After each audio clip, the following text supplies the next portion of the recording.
জীবনে সফল হতে চাইলে আগে চোখ বন্ধ করে ভাবুন, আজ থেকে 10 বছর পর আপনি নিজেকে কোন অবস্থানে দেখতে চাচ্ছেন। 10 বছর পর আপনার বাড়িটা কেমন হবে, আপনার গাড়িটা কেমন হবে। চোখ বন্ধ করে ভাবুন, আপনি আজ থেকে 10 বছর পর নিজেকে কি আজকের এই অবস্থানেই দেখতে চাচ্ছেন? 10 বছর পর আপনি নিজেকে কি অসহায় মানুষের কাতারে দেখতে চাচ্ছেন? 10 বছর পর আপনি কি নিজেকে তালাকপ্রাপ্ত অথবা সমাজের অপ্রয়োজনীয় মানুষগুলোর একজন বানাতে চাচ্ছেন? আপনি কি 10 বছর পর নিজেকে বেকার এবং অলস মানুষ হিসেবে দেখতে চাচ্ছেন, যে কিনা বাড়িতে শুয়ে বসেই সময় কাটায়? আপনি কি 10 বছর পর নিজেকে ক্ষুধার জ্বালায় ছটফট করতে থাকা মানুষ হিসেবে দেখতে চাচ্ছেন? পৃথিবী বদলে যাচ্ছে, প্রতিনিয়ত বদলে যাচ্ছে। হয়তো আপনাকে বুঝতে না দিয়েই আপনার আশেপাশের মানুষগুলোই চুপি চুপি নিজেকে বদলিয়ে ফেলছে। আর আপনি 1 সপ্তাহ আগেও যেমন ছিলেন, আজকেও ঠিক তেমনই আছেন। 1 বছর আগে আপনি নতুন যে বিষয়গুলো শিখেছিলেন, 1 বছর পর আজ সেগুলোর থেকে খুব বেশি কিছু শেখা হয়নি আপনার। আপনি হয়তো ভাবছেন সময় আপনার মতোই অলস হয়ে গেছে, কিন্তু না। আপনি আপনার মাত্র 1 বছর আগের ছবি বের করে বর্তমান ছবির সাথে মিলিয়ে দেখুন। হ্যাঁ, আপনি অনেকটাই বদলে গেছেন। 1 বছর আগে আপনি যেভাবে পরিশ্রম করতে পারতেন, আজ আপনি সেভাবে পরিশ্রম করতে পারেন না। আপনার এনার্জি কমে যাচ্ছে। আজ আপনার কাছে কাজ করার জন্য যতটুকু এনার্জি বাকি আছে, কাল আপনার কাছে সেটাও থাকবে না।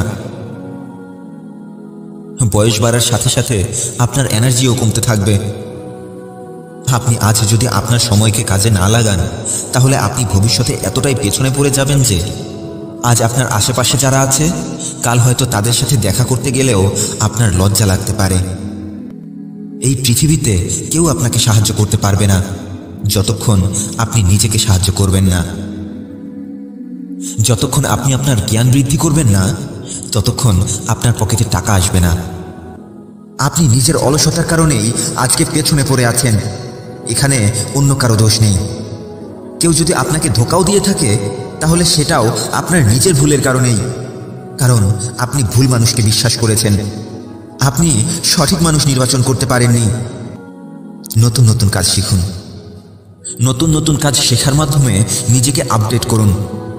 আজকাল তো আপনার হাতের মোবাইল ও কম্পিউটারও কদিন পর পর আপডেট হয়ে যাচ্ছে।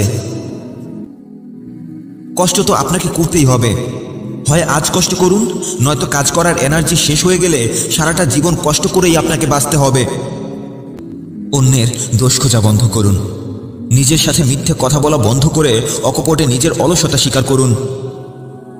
আপনি অন্য কাউকে দোষারোপ করলে সে তো নিজের ভুল শুধরিয়ে নিয়ে নিজের জীবন বদলিয়ে ফেলবে, কিন্তু আপনার জীবন বদলাবে না। তাই কোনো কাজে ব্যর্থ হয়ে গেলে নিজের অলসতাকে দোষারোপ করুন, নিজের উদাসীনতাকে দোষারোপ করুন। দেখবেন নিজের অজান্তেই আপনি আপনার জীবন বদলাতে শুরু করে ফেলেছেন। হ্যাঁ, দেখবেন আপনি নিজের অজান্তেই আপনার জীবন বদলাতে শুরু করে ফেলেছেন। এর পেছনে সবথেকে গুরুত্বপূর্ণ কারণটি কি জানেন? আপনি আপনার জীবনের জন্য নেওয়া প্রতিটি পদক্ষেপেই সেকেন্ড অপশন রেখে দেন। এটা চেষ্টা করে দেখি, সফল না হলে তো আরেকটা আছেই। প্রথমটাতে ব্যর্থ হয়ে গেলে না হয় পরেরটা করব। আর এই সেকেন্ড অপশনটা থাকার কারণেই আপনি আপনার জীবনের সবথেকে গুরুত্বপূর্ণ কাজগুলোতে অবহেলা করতে শুরু করেন। আপনি আপনার সম্পূর্ণ শক্তি আর মনোযোগ সেই প্রথম কাজটাতে কাজে লাগান না।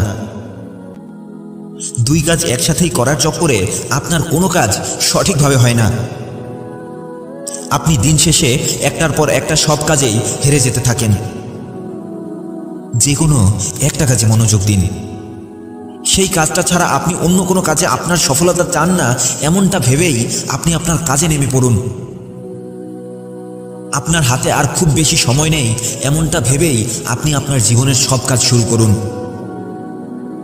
আপনি জীবনে আর কখনো এই কাজটা করার সুযোগ পাবেন না ভেবেই আপনার কাজে চেষ্টা করতে থাকুন। কে বলেছে আপনি সফল হতে পারবেন না? আপনার আল্লাহ তো আপনাকে সফল হবার জন্যই সৃষ্টি করেছেন।